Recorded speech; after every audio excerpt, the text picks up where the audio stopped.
हरे कृष्णा दोस्तों, स्वागत है आप सबका मेरे चैनल गुरु अमृत कहानियाँ पर।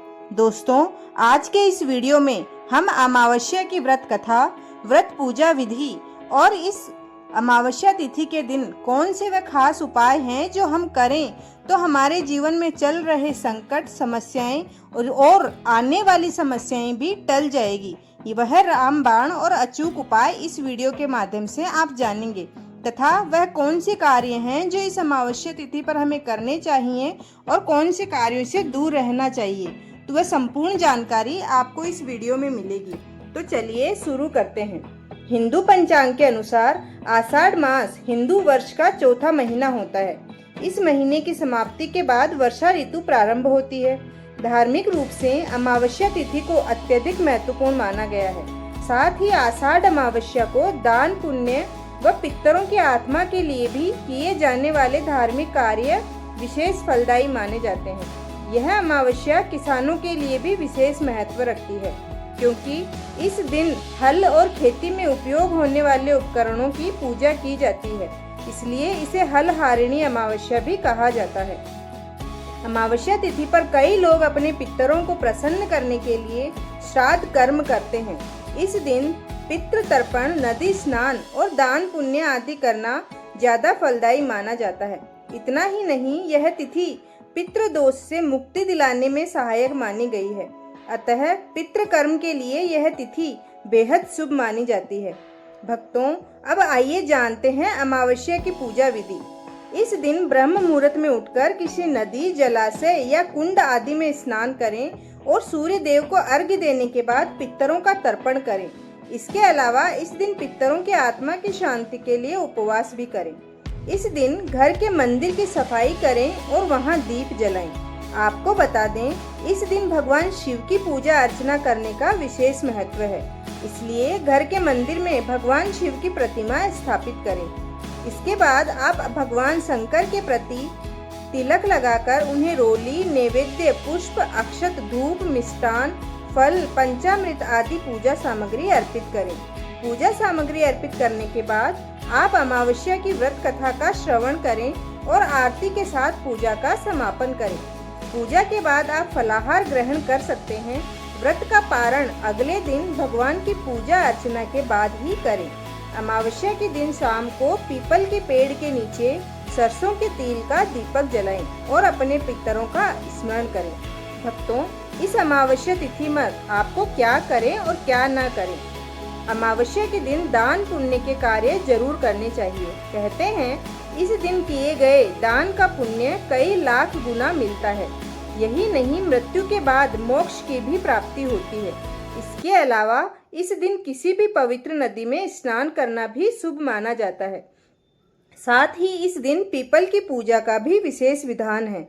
आषाढ़ अमावस्या के दिन किसी भी महत्वपूर्ण वस्तु की खरीदारी या बिक्री भूल कर भी नहीं करनी चाहिए। साथ ही किसी भी निर्धन या अयाचक को अपने घर से खाली हाथ नहीं लौटाना चाहिए। इसके अलावा इस दिन किसी से भी कटु शब्दों का प्रयोग गलती से भी नहीं करना चाहिए। ना ही इस दिन मांस मंदिरा का सेवन करना चाहिए।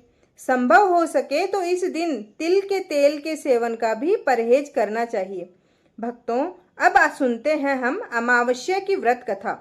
एक समय की बात है, एक ब्राह्मण अपनी पत्नी के साथ रहता था। वो दोनों ही भगवान विष्णु के बड़े भक्त थे। दोनों प्रतिदिन अपना ज्यादातर समय भगवान के ध्यान और पूजा पाठ में बिताते थे। ब्राह्मण का घर धन धान्य से भरा हुआ था, किंतु संतान न होने के कारण वह दंपति अत्यंत दुखी रहता था। एक दिन ब्राह्मण ने अपनी पत्नी से कहा, मैं तपस्या करने के लिए वन में जा रहा हूँ। इसके बाद वह भगवान पर भरोसा और संतान की कामना लेकर वन में तपस्या करने के लिए चला गया। बहुत समय बीत गया। ब्राह्मण को कठोर तपस्या करते हुए कई वर्ष बीत गए, लेकिन उसे फल की प्राप्ति नहीं हुई।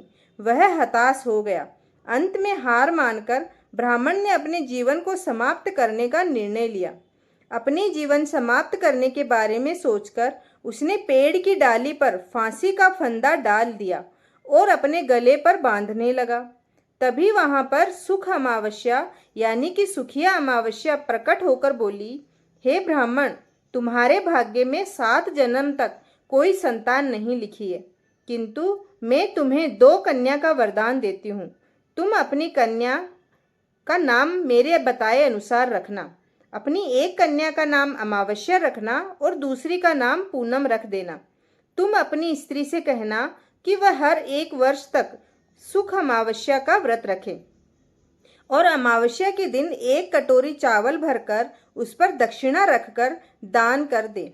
सुख अमावस्या की बात सुनकर ब्राह्मण घर आया और पूरी की पूरी घटना का वृतांत उसने अपनी पत्नी को सुनाया।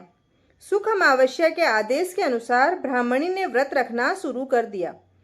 कुछ दिनों बाद ब्राह्मण के घर 2 कन्याओं का जन्म हुआ, जिसमें से एक कन्या का नाम अमावस्या और दूसरी का नाम पूनम रखा गया।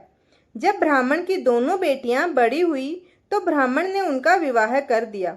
बड़ी बहन अमावस्या धार्मिक प्रकृति की थी। वह काफी समय भगवान की पूजा और धर्म कर्म में व्यतीत करती थी। इसके विपरीत पूनम भगवान को बिल्कुल भी नहीं मानती थी। बड़ी बहन अमावस्या के घर में सुख समृद्धि का भंडार था, पर छोटी बहन के घर में दरिद्रता छाई रहती थी। जब बड़ी बहन अमावस्या को अपनी छोटी बहन पूनम के बारे में पता चला कि वह बहुत दुखी है और दरिद्रता के कारण दर दर भटक रही है, तब अमावस्या अपनी बहन के लिए ढेर सारा सामान लेकर उससे मिलने गई। छोटी बहन के घर पहुंचकर अमावस्या ने उसे 1 वर्ष तक सुखिया अमावस्या का व्रत करने की सलाह दी।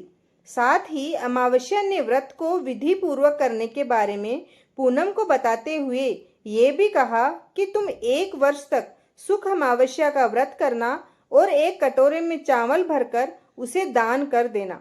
ऐसा करने से तुम्हारे सभी कष्ट दूर हो जाएंगे और घर में सुख समृद्धि आएगी। पूनम ने अपनी बहन की बात को मानते हुए बिल्कुल ऐसा ही किया। उसका मन अब धार्मिक प्रवृत्ति में लगने लगा था, जिसके बाद 1 साल के भीतर पूनम का घर धन धान्य से भर गया और उसके घर एक बेटे ने जन्म लिया। इस प्रकार जो भी व्यक्ति विधि पूर्वक सुख अमावस्या का व्रत करता है, उसके घर में सुख समृद्धि आती है और दरिद्रता का हमेशा के लिए नाश हो जाता है। भक्तों, जो भी इस कहानी को सुनता है, कहता है या हुंकारा भरता है, भगवान और सुख अमावस्या उनके घर को धन धान्य से भर देता है। आज हम आपको सोमवती अमावस्या की वह प्राचीन कथा सुनाने जा रहे हैं जो स्वयं भीष्म पितामह ने अपने पांडु पुत्र युधिष्ठिर को सुनाई थी। तो ध्यान लगाकर इस कथा का श्रवण करें। जब युद्ध के मैदान में सारे कौरव वंश का सर्वनाश हो गया, भीष्म पितामह सरसैया पर पड़े हुए थे। उस समय युधिष्ठिर भीष्म पितामह जी से पश्चाताप करने लगे। धर्मराज युधिष्ठिर कहने लगे, हे पितामह, दुर्योधन की बुरी सलाह एवं हठ से भीम और अर्जुन के कोप से सारे कुरु वंश का नाश हो गया है। वंश का नाश देखकर मेरे हृदय में दिन रात संताप रहता है।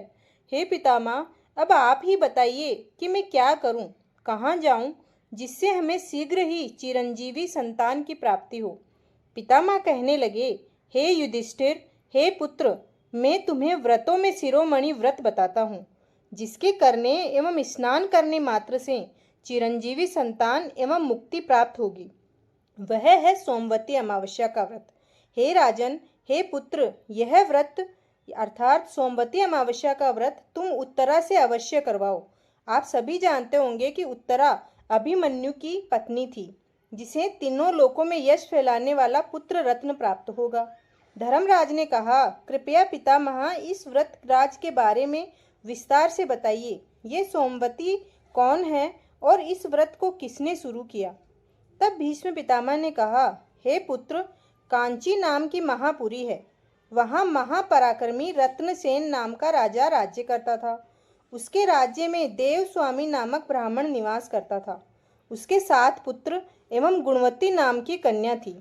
एक दिन ब्राह्मण भिक्षुक भिक्षा मांगने गया। उसकी 7 बहुओं ने अलग अलग भिक्षा दी और सौभाग्यवती का आशीर्वाद पाया। अंत में गुणवती ने भिक्षा दी। भिक्षुक ब्राह्मण ने उसे धर्मवती होने का आशीर्वाद दिया और कहा, यह कन्या विवाह के समय सप्तपदी के बीच ही विधवा हो जाएगी, इसलिए इसे धर्माचरण ही करना चाहिए। गुणवती की मां धनवती ने गिड़गिड़ाते स्वर में कहा, हे ब्राह्मण, हमारी पुत्री के वैधव्य को मिटाने का उपाय तो बताइए। तब वह भिक्षुक ब्राह्मण कहने लगा कि हे पुत्री, यदि तेरे घर सोमा आ जाए तो उसके पूजन मात्र से ही तेरी पुत्री का वैधव्य मिट सकता है। गुणवती की मां ने कहा कि पंडित जी, यह सोमा कौन है, कहाँ निवास करती है, क्या करती है, विस्तार से बताइए। तब भिक्षु कहने लगा, भारत के दक्षिण में समुद्र के बीच एक द्वीप है जिसका नाम सिंघल द्वीप है। वहां पर एक कीर्तिमान धोबी निवास करता है। उस धोबी के यहाँ सोमा नाम की स्त्री है। वह तीनों लोकों में अपने सत्य के कारण पतिव्रत धर्म से प्रकाश करने वाली सती है। उसके सामने भगवान एवं यमराज को भी झुकना पड़ता है। जो जीव उसकी शरण में जाता है तो उसका क्षण मात्र में ही उद्धार हो जाता है। सारे दुष्कर्मों पापों का विनाश हो जाता है, अतः सुख वैभव की प्राप्ति हो जाती है। तुम उसे अपने घर ले आओ तो आपकी बेटी का वैधव्य मिट जाएगा। देव स्वामी के सबसे छोटे पुत्र शिव स्वामी अपनी बहन को साथ लेकर सिंघल द्वीप को गया। रास्ते में समुद्र के समीप रात्रि में गिद्धराज के यहाँ विश्राम किया। सुबह होते ही उस गिद्धराज ने उन्हें सिंघल द्वीप पहुंचा दिया और वे सोमा के घर के समीप ही ठहर गए। इसके बाद वह दोनों भाई बहन प्रातःकाल के समय उस धोबी की पत्नी सोमा के घर की चौक को साफ कर उसे प्रतिदिन लीप पोत कर सुंदर बना देते थे और उसकी देहरी पर प्रतिदिन आटे का चौक पूजकर अरहन डाला करते थे।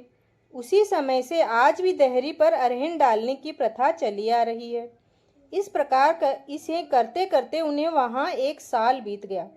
इस प्रकार की स्वच्छता को देखकर सोमा ने विस्मित होकर अपने पुत्रों एवं पुत्रवधुओं से पूछा कि यहाँ कौन झाड़ू लगाकर लीपा पोती करता है, कौन अरहन डालता है, मुझे बताओ।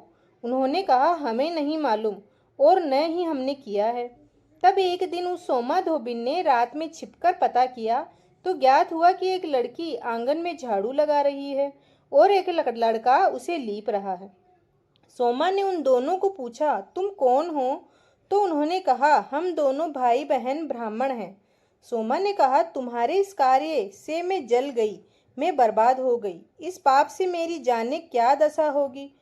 विप्र, हे ब्राह्मण, मैं धोबिन हूँ, आप ब्राह्मण हैं, फिर आप यह विपरीत कार्य क्यों कर रहे हो? शिव स्वामी ने कहा, यह गुणवती मेरी बहन है। इसके विवाह के समय सप्तवदी के बीच वैधव्य योग पड़ा है। आपके पास रहने से वैधव्य योग का नाश हो सकता है, इसलिए हम यह दास कर्म कर रहे हैं। सोमा ने कहा, अब आगे से ऐसा मत करना, मैं तुम्हारे साथ चलूंगी। सोमा ने अपनी वधुओं से कहा, मैं इनके साथ जा रही हूँ। यदि मेरे राज्य में मेरा व्यक्ति मर जाए, जब तक मैं लौटकर न आऊं तब तक उनका क्रियाकर्म मत करना और उसके शरीर को सुरक्षित रखना। किसी के कहने पर जला मत देना। ऐसा कह दोनों को लेकर समुद्र मार्ग से होकर कांची नगरी में पहुंच गई। सोमा को देखकर धनवती ने प्रसन्न हो उसकी पूजा अर्चना की। सोमा ने अपनी मौजूदगी में गुणवती का विवाह रुद्र शर्मा के साथ संपन्न करा दिया। फिर वैवाहिक मंत्रों के साथ हवन करवा दिया। उसके बाद सप्तसदी के बीच रुद्र शर्मा की मृत्यु हो जाती है। अर्दना बहन को विधवा जानकर सारे घरवाले रोने लगे, किंतु सोमा शांत रही। सोमा ने अति विलाप देखकर अपना व्रतराज सत्य समझाया और व्रतराज के प्रभाव से होने वाली मृत्यु विनाशक पुष्प विधि पूर्वक संकल्प करके दे दिया। रुद्र शर्मा व्रतराज के प्रभाव से शीघ्र जीवित हो गया। उसी बीच उस सोमा के घर में पहले उसके लड़के मरे, फिर उसका पति मरा, फिर उसका जामाता भी मर गया। सोमा ने अपने सत्य से सारी स्थिति जान ली। वह घर चलने लगी। उस दिन सोमवार का दिन था, अमावस्या की तिथि भी थी। रास्ते में सोमा ने नदी के किनारे स्थित एक पीपल के पेड़ के पास जाकर नदी में स्नान किया और विष्णु भगवान की पूजा करके शक्कर हाथ में लेकर 108 प्रदक्षिणाएं पूरी की। भीष्म जी बोले, जब सोमा ने हाथ में शक्कर लेकर 108वीं प्रदक्षिणा पूरी की, तभी उसके पति, जामाता और पुत्र सभी जीवित हो गए और वह नगर लक्ष्मी से परिपूर्ण हो गया। विशेषकर उसका घर धन धान्य से परिपूर्ण हो गया। चारों ओर हर्षोल्लास छा गया। भीष्म पितामह कहने लगे, हमने यह व्रतराज का फल विस्तार से कह सुनाया। यदि सोमवार युक्त अमावस्या अर्थात सोमवती अमावस्या हो तो पुण्य काल देवताओं को भी दुर्लभ है। तुम भी यह व्रत धारण करो, तुम्हारा कल्याण हो जाएगा। हे अर्जुन, कलयुग में जो सतियां सोमवती के चरित्र का अनुसरण करेगी, सोमवती के गुणों का गुणगान करेगी, वह संसार में सुयश प्राप्त करेंगी। जो व्यक्ति सोमा के आदर्शों का अनुसरण करेगा, धोबियों का धन देगा, सोमवती अमावस्या के दिन व्रतराज के समय धोबियों को यथा दक्षिणा देगा तथा भोज कराएगा, धोबी के बालक बालिकाओं को पुस्तक दान करेगा, वह सदा अनरता को प्राप्त करेगा। विवाह के समय कोई भी वर्ग की कन्या की मांग में सिंदूर धोबी की सुहागन स्त्री से भरवाएगा, उसको स्वर्ण या रत्न दान करेगा तो उसकी कन्या का सुहाग दीर्घायु होता है तथा वैधव्य योग का प्रभाव नष्ट हो जाता है। जो धोबी की कन्याओं का अपमान करेगा, चाहे वह ब्राह्मण ही क्यों न हो, जन्म जन्म तक नरक में पड़ा रहेगा। जब उस ब्राह्मण ने अद्भुत चमत्कार देखा तो वह सोमा के चरणों में गिर गया। धूप दीप पुष्प कपूर से आरती की, विभिन्न प्रकार से पूजा अर्चना की, बार बार जगत पुण्य सर्वशक्तिमान हो युगों युगों तक आपकी पूजा यह ब्राह्मण वंश करेगा। जो उपकार आपने किया है वह भुलाने योग्य नहीं है। आपके साथ साथ आपके वंश की जो सतियां आपके चरित्र का अनुसरण करेगी, उसकी आपकी ही भांति युगों युगों तक पूजा होगी। भक्तों, यह कथा है सोमा की, उसी के नाम से इस अमावस्या को सोमवती अमावस्या कहा जाता है। दी गई जानकारी अगर आपको पसंद आए और इस कथा में आनंद आया हो, अगर आपके अंदर श्रद्धा भाव जागा है तो चैनल को जरूर सब्सक्राइब करें और कमेंट में सोमवती अमावस्या सोमा धोबिन की जय लिखना ना भूलें। धन्यवाद।